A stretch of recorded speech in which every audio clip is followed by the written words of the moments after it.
ಬಿಟ್ಟು ಪೇಷಂಟ್ ಆಗಿ ಬಂದವರು ಇವತ್ತೊಬ್ರು ಹೀಲರ್ ಆಗಿದ್ದಾರೆ. ಹೇಳಿ ಸರ್. ಈಗ ಕಿಡ್ನಿ ಸ್ಟೋನ್ ಅಂತ ಹೇಳಿದ್ರಿ ಸರ್, ಕಿಡ್ನಿ ಸ್ಟೋನು ಯಾವ ತರ ಸಫರ್ ಆದ್ರಿ? ಯಾಕೆ ಒಂದು 2 ರಿಂದ 3 ಸಿಟ್ಟಿಂಗಿಗೆ ನಾನು ಕ್ಯೂರ್ ಆಗಿಬಿಟ್ಟೆ ಮೇಡಮ್. ನಾನು ಇಲ್ಲಿ ಬಂದು ಮುಟ್ಟಿದ್ದೆ ದೊಡ್ಡ ಮಿರಾಕಲ್. ಗುರುಗಳನ್ನ ಅವರು ಟ್ರೀಟ್ ಮಾಡಿದ್ದವ್ರಿಗೆ ಎಷ್ಟು ಖುಷಿ ಕೊಟ್ಟಿದೆ ಅಂದರೆ ಇವತ್ತು ಹೇಳಿದ್ರು, ನಾನು ಅದ್ರ ಬಗ್ಗೆ ಒಂದು ಮಾತಾಡಬೇಕು ಅಂತ ಹೇಳಿ ಸರ್ರೇ ಬರೆದಿರೋದು. ಕಲರ್ ಥೆರಪಿ ಬುಕ್ ಬಂದಮೇಲೆ ನಿಮ್ಮ ಕೈಲಿ ಯಾಕಂತಂದರೆ ಒಂದು ನಿಜ ಹೇಳಬೇಕು ಅಂದರೆ ತಟ್ಟೆಗೆ ಅನ್ನ ಹಾಕಿ ಸಾಂಬಾರು ಹಾಕಿ ತುಪ್ಪ ಹಾಕಿ ಕಲಸಿ ಬಾಗಿಟ್ಟಂಗಿರುತ್ತೆ ಕಲರ್ ಥೆರಪಿ ಬುಕ್ಕು ನಿಮ್ಮ ಕೈಲಿರೋದು. ಡಾಕ್ಟರ್ ಫ್ಯಾಮಿಲಿ ಅಂತ ಹೇಳ್ಬೋದಾಗುತ್ತೆ. ಮಿಸ್ಸಸ್ ಅಣ್ಣ ಆಗಿರ್ಬೋದು, ಮಿಸ್ಸಸ್ ಅಕ್ಕ ಆಗಿರ್ಬೋದು, ಅವ್ರ ಯಜಮಾನ್ರು ಮತ್ತು ಇನ್ನೊಬ್ಬಕ್ಕ ಅವ್ರ ಯಜಮಾನ್ರು, ಹೀಗೆ 4 ಮಂದಿ ನಾವು ಡಾಕ್ಟರ್ಸ್ ಮನೇಲಿ ಇದ್ದರೂ ಕೂಡ ಈ ಬಸವ ಆಕ್ವಾ ಅಕಾಡೆಮಿಗೆ ಬರ್ಲಿಕ್ಕತ್ತು ಸುಮಾರು 1 ವರ್ಷದಿಂದ ಈಚೆಗೆ ನಾನು ಸಾಧಾರಣವಾಗಿ ಒಂದು ಸಲ ಫೇಸ್ಬುಕ್ನಲ್ಲಿ ಬಸವ ಆಕ್ವಾ ಅಕಾಡೆಮಿ ಮಾಡ್ತಕ್ಕಂಥ ವಿಡಿಯೋಗಳನ್ನು ನೋಡಿದಾಗ ಸ್ವಲ್ಪ ಏನೋ ಕ್ಯೂರಿಯಾಸಿಟಿ ಹುಟ್ಕೊಂತು. ಸೊ ನಾನು ಆ್ಯಸ್ ಯೂಶ್ವಲ್ ಬೆಂಗಳೂರು ಬರ್ತಾಯಿದ್ದೆ. ಒಂದು ಸಲ ವಿಸಿಟ್ ಮಾಡೋಣ ಅಂಥೇಳಿ ಇಲ್ಲಿ ಬಂದಾಗ ಇಲ್ಲಿ ಪೇಷಂಟ್ಸ್ಗಳ್ನ ಹೀಲರ್ಸ್ಗಳಾಗಲಿ, ನಾಣಿ ಸರ್ ಆಗಲಿ, ಕೆ ಬಸವರಾಜ್ ಸರ್ ಆಗಲಿ, ಎಲ್ಲರೂ ಎಷ್ಟು ಆತ್ಮೀಯತೆಯಿಂದ ಕೇರ್ ತಗೊಂಡು ಅವ್ರನ್ನ ಟ್ರೀಟ್ ಮಾಡೋದನ್ನು ನೋಡಿದಾಗ ಯಾವುದೂ ಔಷಧರಹಿತವಾಗಿರ್ತಕ್ಕಂಥ ಚಿಕಿತ್ಸೆ, ಅದು ಸೀಡ್ ಥೆರಪಿ ಆಗಿರ್ಬೋದು, ಅಕ್ಯುಪಂಕ್ಚರ್ ಆಗಿರ್ಬೋದು, ಕಲರ್ ಥೆರಪಿ ಆಗಿರ್ಬೋದು, ಆರಿಕ್ಯುಲರ್ ಥೆರಪಿ ಆಗಿರ್ಬೋದು, ಈ ಥರ ಹಲವಾರು ಸಿಸ್ಟಮೆಟಿಕ್ನಲ್ಲಿ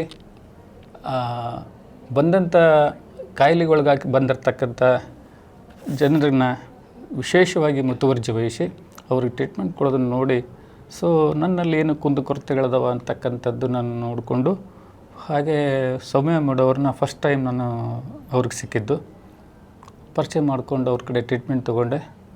ಸುಮಾರು ಲೋವರ್ ಬ್ಯಾಕ್ ಪೇನ್ ಭಾರಿ ಇತ್ತು ನನಗೆ. ಆವಾಗ ಒಂದು TM ಪಾಯಿಂಟ್ ಹಾಕಿದರು ಸೌಮ್ಯ ಮೇಡಮು, ಕಲರ್ ಥೆರಪಿ ಹಾಕಿದರು. ನಾನು ಈ 1ನೇ ಫ್ಲೋರ್ನಿಂದ 2ನೇ ಕೆಳಗಡೆ ಹೋಗಿ ಆಟೋ ಬುಕ್ ಮಾಡಿದ್ದೆ. ಆಟೋ ಹತ್ತೋದ್ರೊಳಗೆ ನನಗೆ ಬ್ಯಾಕ್ ಪೇನ್ ಇರಲಿಲ್ಲ. ಸೊ ನನಗೆ ಭಾಳ ಖುಷಿ ಆಯಿತು. ಸೊ ಇದರಲ್ಲಿ ಏನೋ ಒಂಥರ ಒಳ್ಳೆಯ ರಿಸಲ್ಟ್ ಇದೆ ಅಂತ ಅಂದ್ಕೊಂಡು, ಸೊ ಅವ್ರು ಹೇಳಿದ ಪ್ರಕಾರ ನಾನು ಫಾಲೋ ಮಾಡ್ಕೊತ ಬಂದೆ. ಅದೇನು ದುರ್ದೈವ ಏನೋ ಗೊತ್ತಿಲ್ಲ, ಸುಮಾರು ಸ್ವಲ್ಪ ದಿವಸ ಆದಮೇಲೆ ಕಿಡ್ನಿ ಸ್ಟೋನ್ ಆಗಿಬಿಡ್ತು. ಭಾರಿ ಕ್ರಾನಿಕ್ ಕಿಡ್ನಿ ಸ್ಟೋನು.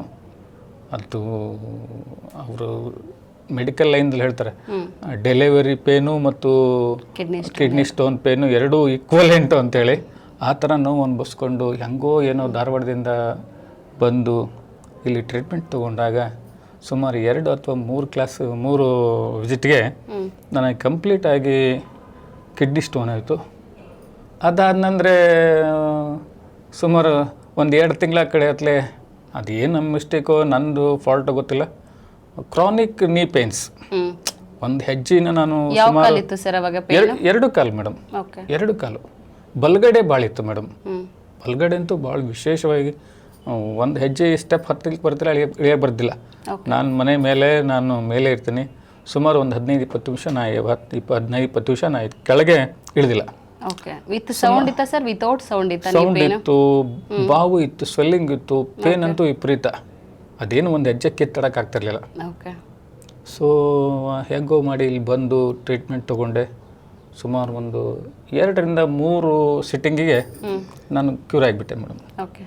ಈಗ ಕಿಡ್ನಿ ಸ್ಟೋನ್ ಅಂತ ಹೇಳಿದ್ರಿ ಸರ್, ಕಿಡ್ನಿ ಸ್ಟೋನು ಯಾವ ಥರ ಸಫರ್ ಆದ್ರಿ? ಯಾಕೆ ಅಂತಂದರೆ ಕಿಡ್ನಿ ಸ್ಟೋನ್ ಅಂದ ತಕ್ಷಣ ನೀವು ಒಂದು ಟ್ರೀಟ್ಮೆಂಟೇ ನೆಸೆಸಿಟಿ ಇರುತ್ತೆ, ಈ ಥರದ್ರೊಳಗೆ ಹೋಗಲ್ಲ ಅಂತಿರುತ್ತೆ. ಕಲರ್ ಥೆರಪಿ ಮತ್ತು ನಿಮಗೆ ಸೀಡ್ ಥೆರಪಿ, ಮತ್ತು ನೀವು ಒಂದು ಡೈರೆಕ್ಟ್ ಬಂದರೆ ಇನ್ನೊಂದು ಆನ್ಲೈನ್ ಕನ್ಸಲ್ಟೇಷನ್ ತೊಗೋತಾ ಇದ್ರಿ. ನಿಮ್ಗೆ ಅದೆರಡ್ರದ್ದು ಹೇಗೆ ಚೇಂಜಸ್ ಆಯಿತು? ಯಾಕಂದರೆ ಎಲ್ಲ ಟ್ರೀಟ್ಮೆಂಟು ನೀವು ಡೈರೆಕ್ಟೇ ಬಂದಿಲ್ಲ, ಒಂದು ಡೈರೆಕ್ಟ್ ಬರ್ತೀರಿ. ಯಾಕಂದ್ರೆ ನೀವು ಧಾರವಾಡ ಇರೋದ್ರಿಂದ ಟ್ರೀಟ್ಮೆಂಟಿಗೆ ಅಂತ ಟ್ರಾವೆಲ್ ಮಾಡ್ಕೊಂಡು ಬರ್ತಿದ್ರಿ. ಆ ಜರ್ನಿ ಹೇಗಿತ್ತು ಸರ್ ಆ ಟೈಮಲ್ಲಿ? ಮೇಡಮ್ ನಾನು ಇಲ್ಲಿ ಬಂದು ಮುಟ್ಟಿದ್ದೆ ದೊಡ್ಡ ಮಿರಾಕಲ್. ಯಾಕಂದರೆ ಬಸ್ಸಲ್ಲೂ ಅಷ್ಟು ಸಫರ್ ಆಗಿದೆ. ನಿಮ್ಗೆ ಹೇಳಿದೆ ನಾನು. ಹೌದು ಮೇಡಮ್ ನಾನು ಇಲ್ಲಿ ಬಂದು ಮುಟ್ತೇನೆ ಅಂತ ಭರವಸೆ ಇರಲಿಲ್ಲ, ಅಷ್ಟು ಪೇನ್ ಇತ್ತು ಅಂತ ಹೇಳಿದಾಗ ತಾವು ವಿಶೇಷವಾಗಿ ಕಾಳಜಿ ತೊಗೊಂಡು ನನಗೆ ಟ್ರೀಟ್ ಮಾಡಿದ್ರಿ. ತಿರ್ಗಾ ಹೋಗಿ 2 ದಿವಸಕ್ಕೆ ನಾನು ಫುಲ್ ರಿಲ್ಯಾಕ್ಸ್ ಆದೆ. ತಿರ್ಗಾ ಮತ್ತೊಂದು ಸಲ ಬಂದಾಗ ಇನ್ನೊಂದು ಸ್ವಲ್ಪ ಇತ್ತು, ಅದು ಕ್ಲಿಯರ್ ಆಯಿತು. ನಾನು ಯಾವ್ಯಾವ ಟ್ರೀಟ್ಮೆಂಟ್ ತೊಗೊಂಡು ಇಲ್ಲಿ ಹೀಲಿಂಗ್ ಮಾಡ್ಕೊಂಡಿದ್ದೀನಿ, ಇದ್ರ ಜೊತೆಗೆ ನಾನು ಕೂಡ ಎಲ್ಲ ಕೋರ್ಸ್ಗಳನ್ನು ಮಾಡಿಕೊಂಡೆ. ಯಾವುದೆಲ್ಲ ಫಸ್ಟ್ ಕೋರ್ಸ್ ತೊಗೊಂಡ್ರಿ ಸರ್? ನಮ್ದು ಯಾಕಂದರೆ ಎಲ್ಲ ಕೋರ್ಸಸ್ ಇದೆ. ನೀವು ಎಲ್ಲಿಂದ ಸ್ಟಾರ್ಟ್ ಮಾಡಿದ್ರಿ ಕೋರ್ಸಸ್ನ? ತಗೊಳಕ್ಕೆ ಯಾವಾಗಿಂದ ಸ್ಟಾರ್ಟ್ ಮಾಡಿದ್ರಿ? ಮೇಡಮ್ ಫಸ್ಟ್ 2025 TM ಬ್ಯಾಚಿಗೆ ಜಾಯ್ನ್ ಆದೆ. ಓಕೆ, TMA ಜಾಯ್ನ್ ಆದ್ರಿ. TM ಜಾಯ್ನ್ ಆಗೋತಾನೆ ಕಲರ್ ಥೆರಪಿ ಮಾಡಿಕೊಂಡೆ, ಸೂಪರ್. ಆರಿಕ್ಯುಲರ್ ಥೆರಪಿ ಮಾಡಿಕೊಂಡೆ, ಕಲರ್ ನ್ಯೂಮರಾಲಜಿ ಮಾಡಿಕೊಂಡೆ.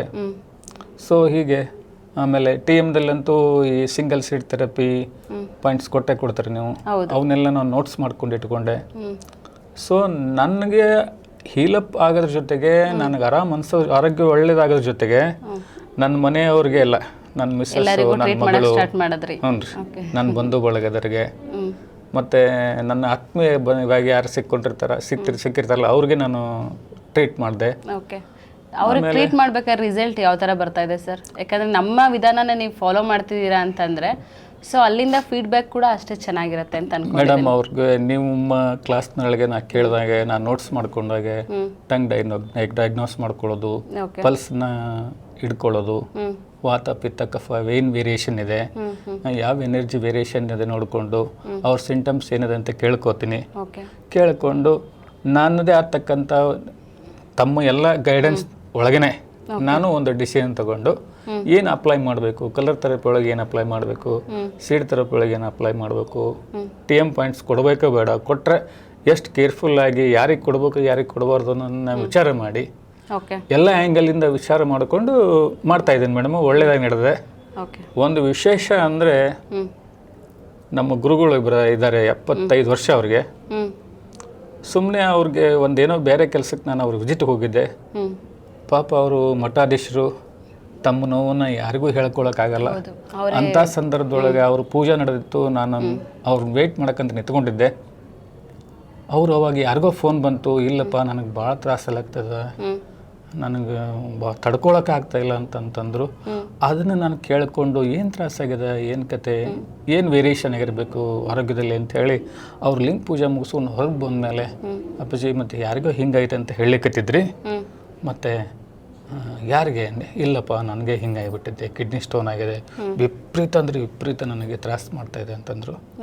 ಸೊ ಅವಾಗ ನಾನು ಅಪ್ಪಾಜಿಯವ್ರಿಗೆ ತಾವು ಅಪ್ಪಣಿಗೆ ಕೊಟ್ಟರೆ ನಾನು ಹಿಂಗೇನೋ ಒಂದು ಸ್ವಲ್ಪ ಅಕ್ಯುಪಂಕ್ಚರು, ಕಲರ್ ಥೆರಪಿ, ಆರಿಕ್ಯುಲರ್ ಥೆರಪಿ, ಹಿಂಗೆ ಕೆಲವೊಂದು ಕೋರ್ಸ್ಗಳು ಮಾಡಿದ್ದೀನಿ, ಆನ್ಲೈನ್ ಕೋರ್ಸ್ಗಳನ್ನ. ಬಟ್ ನಾನು ಟ್ರೀಟ್ಮೆಂಟ್ ತೊಗೊಂಡಿದ್ದೀನಿ. ನಾನು ಆರೋಗ್ಯವಂತ ಆಗೋದ್ರ ಜೊತೆಗೆ ಸ್ವಲ್ಪ ನಾನು ನಮ್ಮ ಫ್ಯಾಮಿಲಿ ಮೆಂಬರ್ಸ್ಗೆಲ್ಲ ಟ್ರೀಟ್ ಮಾಡ್ತೀನಿ. ನೀವು ಎಸ್ ಅಂದರೆ ನಾನು ನಿಮ್ಗೆ ಟ್ರೀಟ್ಮೆಂಟ್ ಕೊಡ್ತೀನಿ ಅಂದರೆ. ಸೊ ಏನಿಲ್ಲ, ಫಸ್ಟ್ ನಾನು ಅವರಿಗೆ ಟಚ್ ಮಾಡಿದ್ದೆ K10 ಪಾಯಿಂಟ್.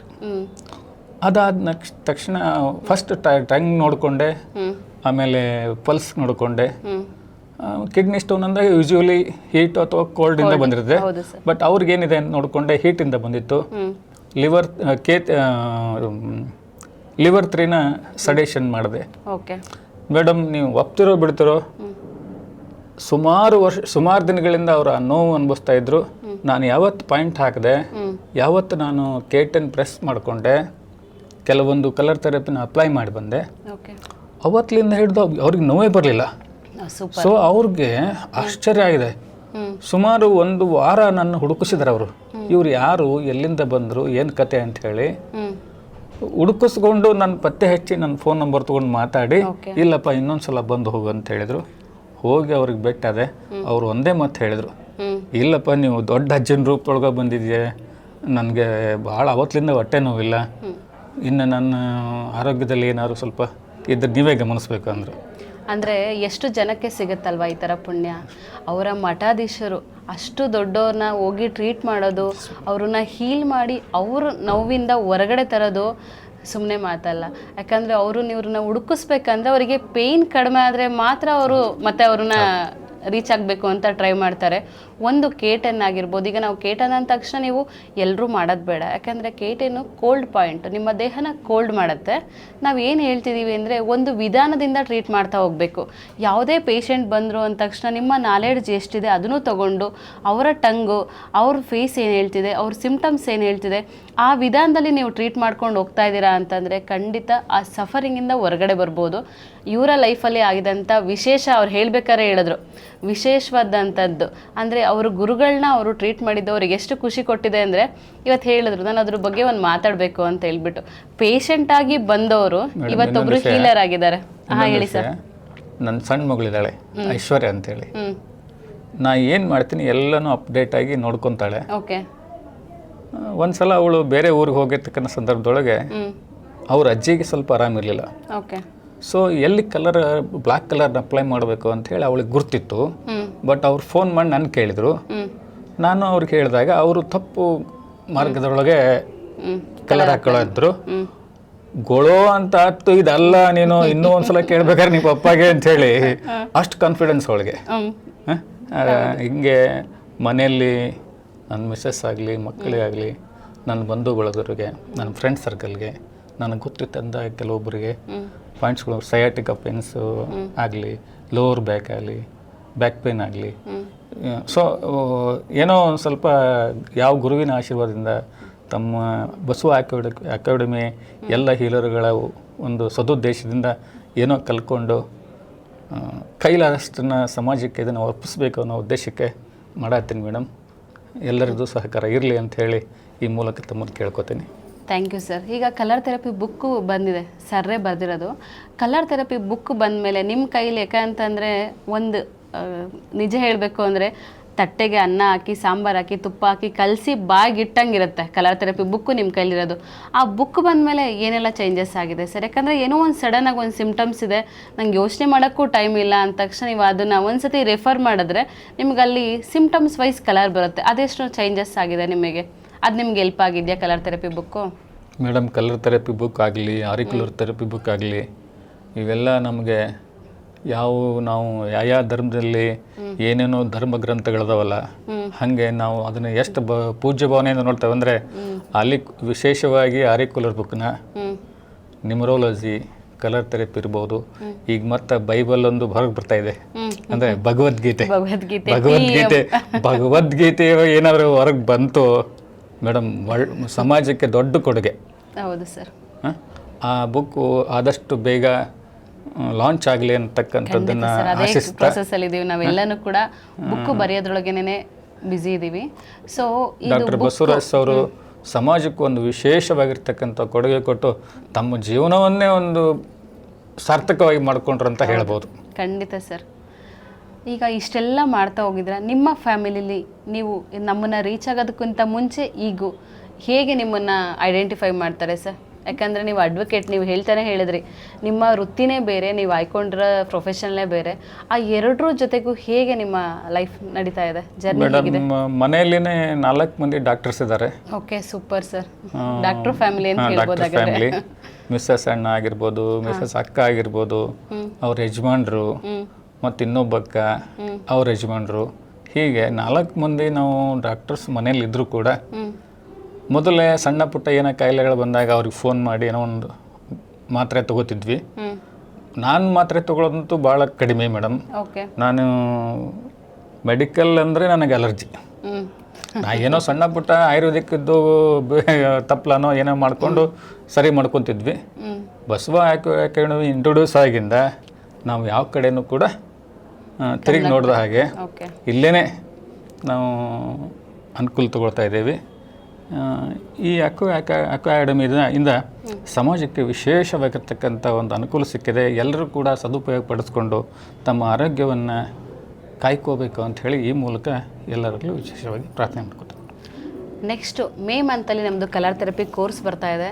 ಯಾರೆಲ್ಲ ಇನ್ನೂ ಜಾಯ್ನ್ ಆಗಿಲ್ಲ ಖಂಡಿತ ಜಾಯ್ನ್ ಆಗಿ. ಯಾಕಂದರೆ ನಿಮ್ಮ ಲೈಫ್ನ ನೀವು ಒಂದು ಸತಿ ಹೀಲರ್ ಆಗಿ ಒಂದಷ್ಟು ಜನಕ್ಕೆ ನೀವು ವಿಶೇಷ ವ್ಯಕ್ತಿಗಳಾಗಬೇಕು ಅಂತ ಹೇಳಿದ್ರೆ ನಮ್ಮ ಕಲರ್ ಥೆರಪಿ ನೀವು ಜಾಯ್ನ್ ಆಗಿ ಖಂಡಿತ.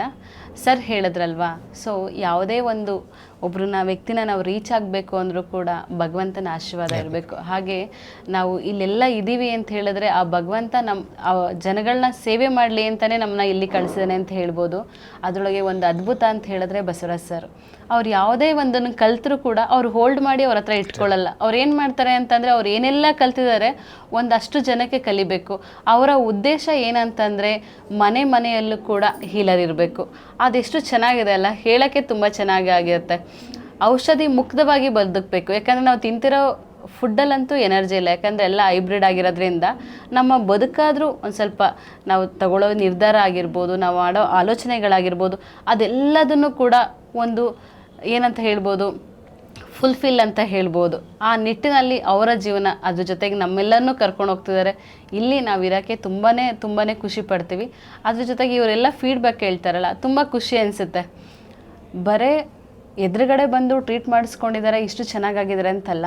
ಸೊ ಆನ್ಲೈನ್ ಕನ್ಸಲ್ಟೇಷನು ಅಷ್ಟೇ ಕೂಡ. ಯಾಕಂದರೆ ಆನ್ಲೈನ್ ಕನ್ಸಲ್ಟೇಷನಲ್ಲಿ ನಿಮ್ಮ ನಾಲ್ಗೆ ಪಿಕ್ಚರು ಮತ್ತು ಸಿಮ್ಟಮ್ಸ್ ಕಳಿಸಿದಾಗ ನಾವು ಟ್ರೀಟ್ ಮಾಡ್ತಾ ಹೋಗ್ತೀವಿ.